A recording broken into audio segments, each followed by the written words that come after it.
성도 여러분, 오늘 우리에게 주시는 말씀은 고린도 후서 5장 11절에서 21절까지 말씀입니다. 고린도 후서 5장 11절에서 21절까지 말씀을 봉독하겠습니다. 그러므로 우리는 주님이 두려운 분이심을 알기에 사람들을 설득하려고 합니다.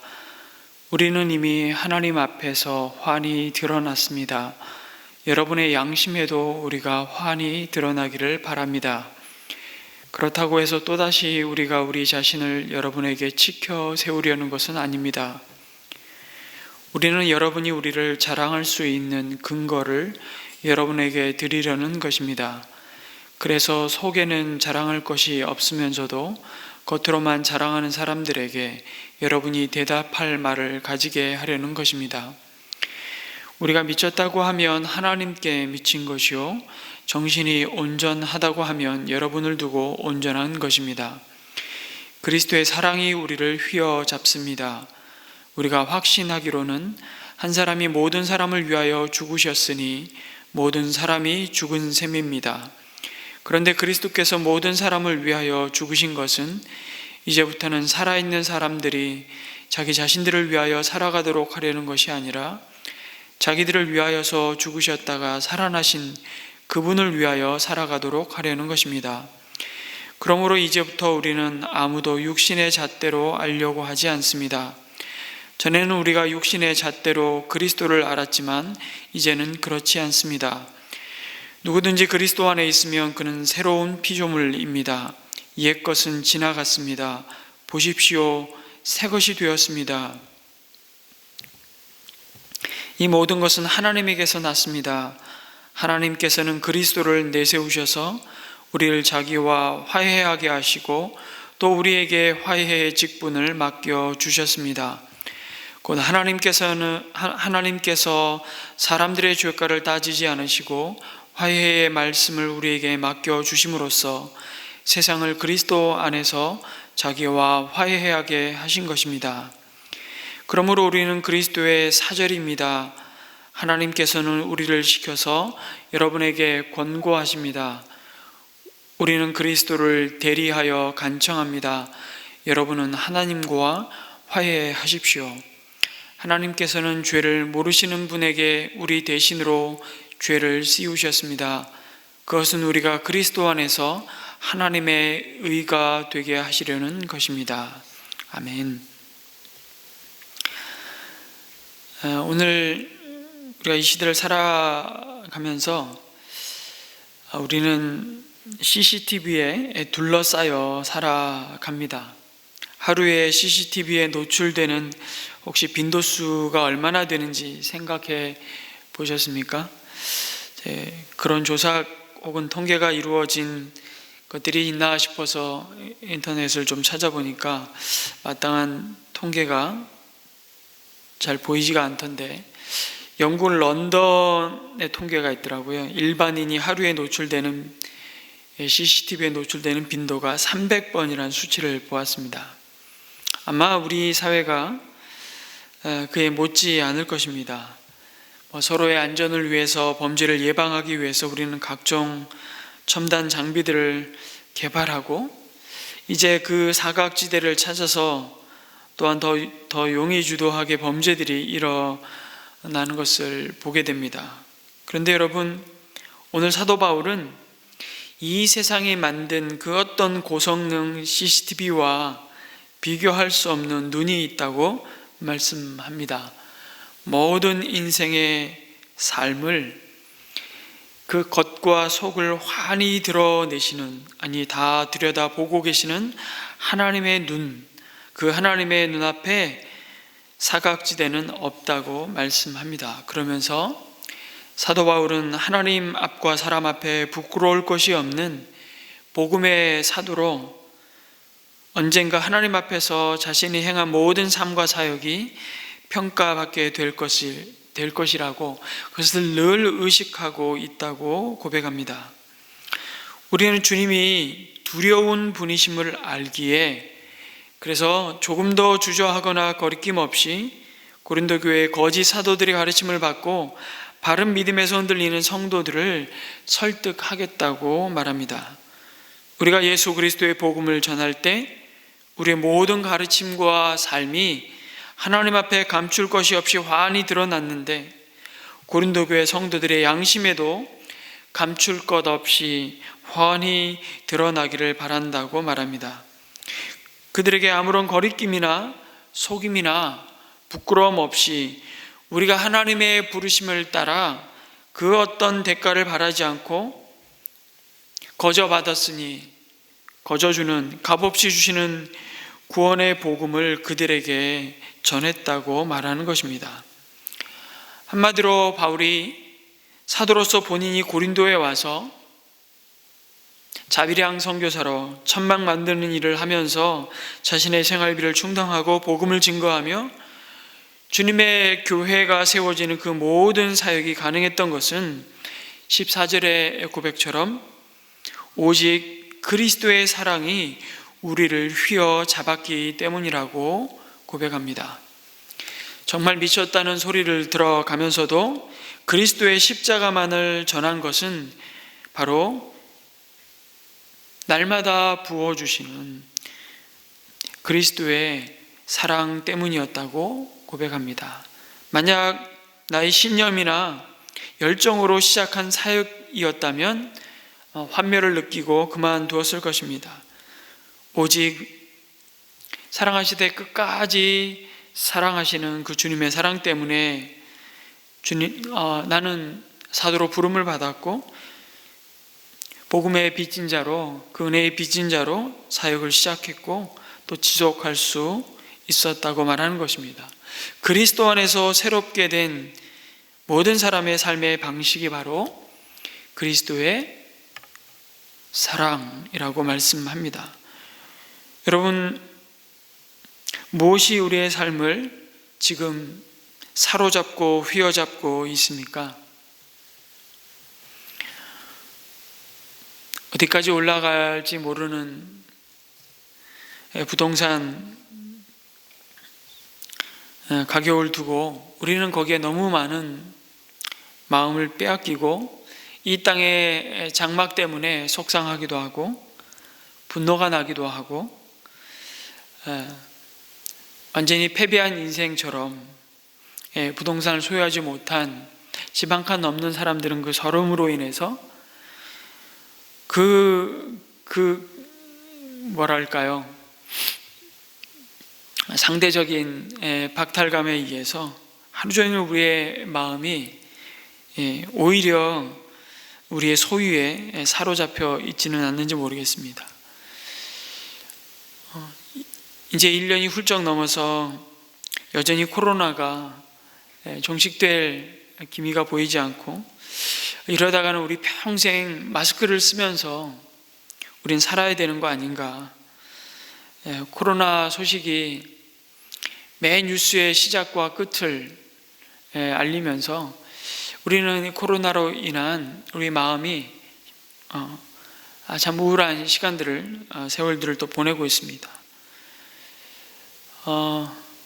조금이라도 뒤처진 인생을 따라잡기 위해서 2030 청년들은 주식과 가상화폐에 매몰되어 있습니다. 하루 종일 그 생각에서 떠나질 않습니다. 그래서 주식을 투자해서 이 영끌 정말 영혼까지 끌어모아서 정말 새로운 삶의 인생의 돌파구를 찾아보고자 하루 종일 몰두하고 있는 삶의 모습들을 우리는 우리 주변에서 쉽게 보게 됩니다. 하루 종일 여러분의 마음을 사로잡고 있는 묵상은 무엇입니까? 여러분이 묵상하고 있는 그것이 바로 여러분의 삶을 오늘도 이끌어가고 휘어잡고 사로잡고 있는 것이고, 그것은 어쩌면 우리의 삶의 가장 큰 우상인지도 모르겠습니다. 그것이 그리스도의 사랑이 아니라면, 정말 우리의 삶을 휘어잡고 이끌어가고 있는 것이 그리스도의 사랑이 아니라면 우리가 얼마나 허무한 삶을 살게 되는지 모르겠습니다. 사도 바울은 먹든지 마시든지 무엇을 하든지 다 하나님의 영광을 위하여 하라 이렇게 말씀하셨는데요. 그것이 그리스도의 사랑에 기초할 때 복음의 능력이 드러나고 증거되는 삶이 될 것입니다. 자신이 행한 모든 일의 동기가 무엇인지 하나님은 아시고 보고 계시다고 말씀합니다.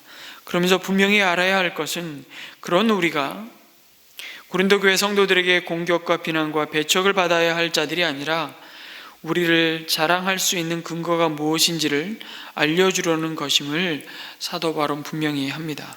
그것은 겉사람이 가진 육체의 타이틀이 아니라 아담의 후손이 아니라 이제 예수 그리스도의 후손으로 새롭게 지음받은 새 피조물로서 내 안에 사시는 예수 그리스도라고 고백합니다. 그래서 15절에 그리스도께서 모든 사람을 위하여 죽으신 것은 이제부터는 살아있는 사람들이 자기 자신들을 위하여 살아가도록 하려는 것이 아니라 자기들을 위하여서 죽으셨다가 살아나신 그분을 위하여 살아가도록 하려는 것이라고 말씀합니다. 갈라디아서 2장 20절과 동일한 말씀이죠. 이제 내가 산 것은 내 안에 계신 예수 그리스도를 위해 사는 것이다. 이제 내가 사는 것은 내가 사는 것이 아니라 나를 사랑하사 나를 위하여 자기 몸을 버리신 하나님의 아들을 믿는 믿음 안에서 사는 것이라고 말씀하는 것과 동일한 선포를 고백을 하고 있습니다. 그리고 그 구체적인 모습이 16절에 그러므로 이제부터 우리는 아무도 육신의 잣대로 알려고 하지 않는다고 말씀합니다. 새로운 피조물이 되었으면 이전과 우리의 삶을 우리 자신뿐만 아니라 우리 옆에 두신 그 이웃을 바라보는, 세상을 바라보는 평가 기준이 달라야 한다고 말씀합니다. 이제 사람을 그리스도 안에서 하나님이 바라보시는 눈으로 바라보게 된다는 것입니다. 우리 안에 새로운 기준이 생긴 겁니다. 그 형제를, 그 자매를 우리 위에 세워주신 권위자를 하나님이 자신을 내어주심으로 새 피조물로 지은 존재로 바라봐 주는 것이죠. 제가 이번 주 월요일날 어느 목사님과 식사교제를 하면서 이 목사님 목회하시면서 늘 성도들에게 잊을만 하면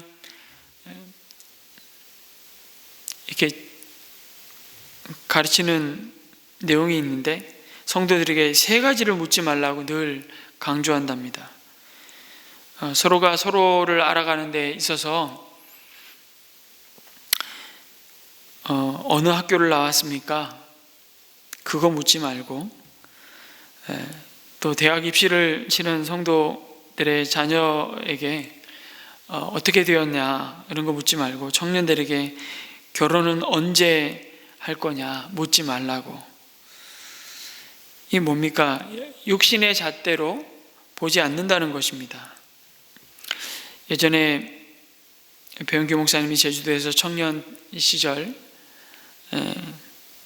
이게 임원이 되어서 우리 청년회 회장님하고 이렇게 사역을 하는데 교회 청년회 회장님이 새가족이 오기만 하면 꼭 그 새가족에게 혈액형이 뭐냐고 물어봤다고. 그래서 얼마나 그때마다 곤욕스러웠는지 몰랐다고 그런 경험에 대한 이야기를 했습니다.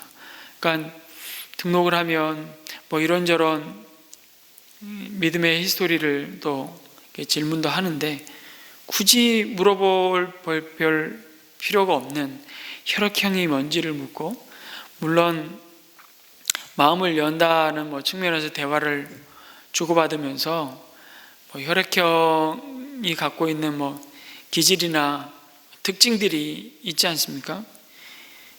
그런데 굳이 그거를 꼭 물어봐야 할 이유가 뭔지, 또 그것 때문에 혹이라도 또 마음이 상할 수도 있는데, 청년 회장 자신은 본인은 정작 그거의 문제성을 잘 못 느끼니까 우리 임원들이 기도를 했답니다. 이번 주에 우리 새로 등록하는 새 가족 있으면 우리 회장님이 제발 이 혈액형을 좀 묻지 않게 해달라고 기도를 했는데, 어느 주일날 또 새 가족이 등록을 해서 대화를 주고받는데 그날따라 혈액형을 묻지 않더라는 거예요. 그래서 끝나고 나서 오늘은 왜 혈액형을 묻지 않으셨어요? 그랬더니 내가 가만히 생각하는데 그 혈액형을 굳이 안다고 해서 이게 중요한 것 같지가 않아서 이제 묻지 않으려고 한다, 그런 대답을 하더랍니다. 그래서 임원들이 기도했는데 응답 받은 거죠.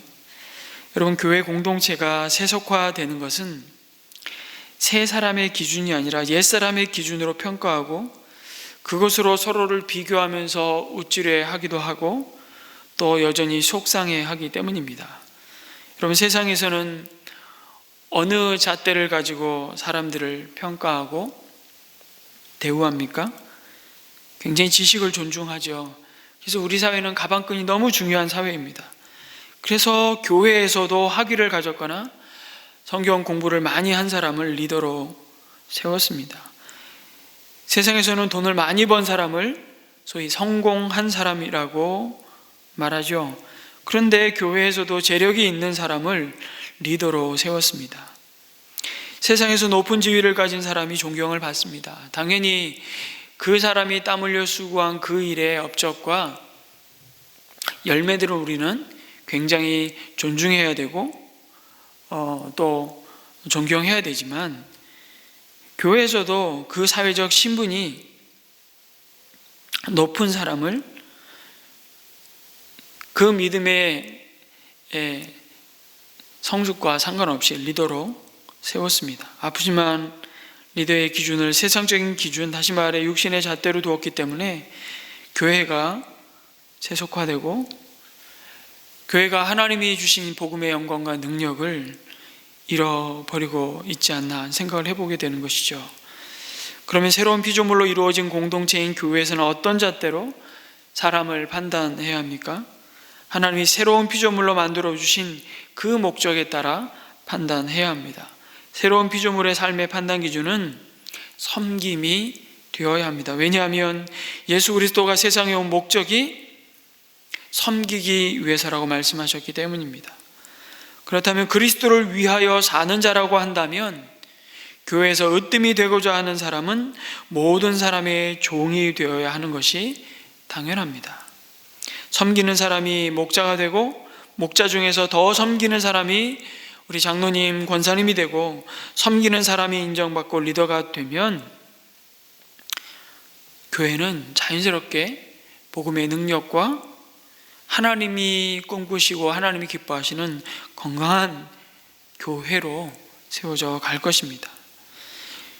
교회만 그렇습니까? 흠도 티도 없는 영광스러운 교회로 세우기를 원하시는 가정, 그 가정 안에서의 가족의 삶 역시도 섬김이 기준이 될 때 정말 이 가정이 천국의 모델 하우스로서 하나님이 약속하신 그 기쁨, 그 행복을 그 가족들이 가정 안에서 누리는 것이죠. 부모들은 자녀들에게 자연스럽게 섬기는 삶을 보여주는 것입니다. 자녀들도 섬김의 삶을 살도록 만들어야 하는 그 사명이 부모에게 있는 것이죠. 그래서 그 섬김, 누군가를 섬기는 것이 자연스럽게 가정 안에서 부모님의 모습을 통해서 드러날 때 우리 자녀들은 사람에 대해서 육신의 잣대로 판단하고 평가하는 그 눈을 벗어버리고 주님이 바라보시는, 주님이 기뻐하시고 높이시는 그 사람이 바로 섬기는 사람이다라는 것을 몸으로 배우고 경험하게 될 것입니다. 그래서 이미 공동체 안에 말씀의 권위자로 세우고 성도들에게 말씀을 가르치는 믿음의 권위자로 세운 자들을 향해서 자녀들 앞에서 말의 본을 잘 보이셔야 됩니다. 그것이 우리 자녀들의 마음 문을 닫히지 않게 하는 굉장히 중요한 섬김의 태도인 것이죠. 직장 우리를 부르신 직장 생활도 마찬가지입니다. 그 동기가 정말 마지못해 죽지 못해 먹고 살기 위해서 일하는 것이 아니라 오히려 그 직장이 나로 하여금 화목해하는 자로서의 부르신 복음의 은혜에 빚진 자로 섬김에 기반된 삶의 자리여야 된다. 직장 상사는 부하 직원을 섬기고 부하 직원은 동료를 섬겨야 정말 그 안에서 하나님의 뜻이 아름답게 영광스럽게 이루어지고 복음의 능력이 나타날 것입니다. 작은 사업체를 하는 분들도 섬김이 사업 그 운영의 기반이 되어야 할 것입니다. 고객을 섬기고 종업원을 섬겨야 하는 것이죠. 새로운 피조물로 만들어주신 목적, 다시 말해 자신을 위해 살지 아니하고 주와 이웃을 위하여 살 때 그곳에 복음의 능력과 영광이 나타날 것입니다. 예수님께서 벳사이다 빈들에서 허기진 배를 움켜쥔 군중들을 하늘을 우러러 축사하시고 오병이어로 먹이시면서 너희도 이와 같이 하라, 아니 너희가 먹을 것을 주라고 명령하시는 예수님의 모습을 통해서도 우리가 확인하는 것이 바로 이것입니다. 5,000명분을 혼자 먹을 것인가? 아니면 5,000명을 먹이는 삶을 살 것인가? 세상은 5,000명분을 혼자 먹는 사람을 성공한 사람이라고 말하지만 주님은 너희가 먹을 것을 주라, 5,000명을 먹이는 삶을 사는 그 사람을 하나님의 나라에 부유한 자라고 바라보고 계십니다. 하나님의 나라에서는 그 자가 바로 복된 자, 성공한 자라고 말씀하시는 것이죠. 우리는 피조물이지만 이전과 전혀 다른 새로운 피조물로 그리스도 안에서 새롭게 창조되고 빚어진 자들입니다. 주인도 바뀌었고 삶의 방향과 이유와 목적도 그리고 그 동력도 바뀐 자들입니다. 그리스도의 사랑이 낳은 놀라운 일이죠. 그 사랑을, 그 변화를 전하고 알리는 화목해 하는 자로 오늘 우리가 부름받았다. 그래서 우리는 그리스도 안에서 그리스도의 사절로 이 세상 가운데 보냄받은 사역자라고 말씀하십니다. 우리를 부르신 사명을 오늘 하루도 우리를 보내신 그 세상에서 믿음으로 섬김의 수고로 감당하는 저와 여러분 되시기를 주님의 이름으로 축복합니다. 오늘 주신 말씀을 기억하면서 우리 함께 기도하고, 특별히 우리 가정을 위해서 우리 목요일마다 기도하는데, 우리 가정이 하나님께서 우리에게 주신 이 섬김의 본을 따라 이 가정 안에서 그리스도의 나라를 기쁨과 영광 가운데 복음의 능력으로 경험하는 우리 자녀들, 우리 가정들이 될 수 있게 해달라고 우리 기도하고 자 이렇게 돌아가시도록 하겠습니다.